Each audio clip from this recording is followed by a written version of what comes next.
ഈശോമിശിഹായ്ക്ക് സ്തുതിയായിരിക്കട്ടെ. അപ്പസ്തോല പ്രവർത്തനം 7-ാം അധ്യായം 54, 55 തിരുവചനം. അപ്പോൾ ചുറ്റുമുള്ളവർ കോപാക്രാന്തരായി പല്ലുകടിച്ചു. അവൻ പരിശുദ്ധാത്മാവിൽ നിറഞ്ഞ് സ്വർഗത്തിലേക്ക് നോക്കി ദൈവത്തിൻ്റെ മഹത്വം ദർശിച്ചു. ദൈവത്തിൻ്റെ വലതുഭാഗത്ത് യേശു നിൽക്കുന്നത് അവൻ കണ്ടു.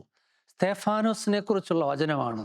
ചുറ്റുമുള്ളവർ അവനെ കല്ലെറിയാനായി കോപാക്രാന്തരായി പല്ലുകടിക്കുമ്പോൾ സ്തെഫാനോസ് പരിശുദ്ധാത്മാവിൽ നിറഞ്ഞ് സ്വർഗത്തിലേക്ക് നോക്കുന്നു, ദൈവത്തിൻ്റെ മഹത്വം ദർശിക്കുന്നു, ഈശോയെ കാണുന്നു.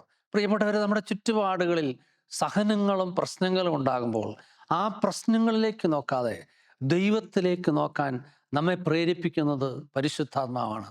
പലപ്പോഴും നമ്മൾ പ്രശ്നത്തിൽ താണുപോകുന്നതിന് കാരണം പ്രശ്നങ്ങളിലേക്ക് നോക്കിയിരിക്കുന്നത് കൊണ്ടാണ്.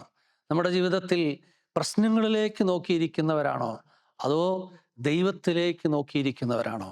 പ്രശ്നങ്ങളിൽ, സഹനങ്ങളിൽ സ്വർഗത്തിലേക്ക് നോക്കാൻ നമുക്ക് ശക്തി നൽകുന്നത് പരിശുദ്ധാത്മാവാണ്. ഫിലിപ്പിയ ലേഖനം 4:13 എന്നെ ശക്തനാക്കുന്നതിലൂടെ എല്ലാം ചെയ്യാൻ എനിക്ക് സാധിക്കും.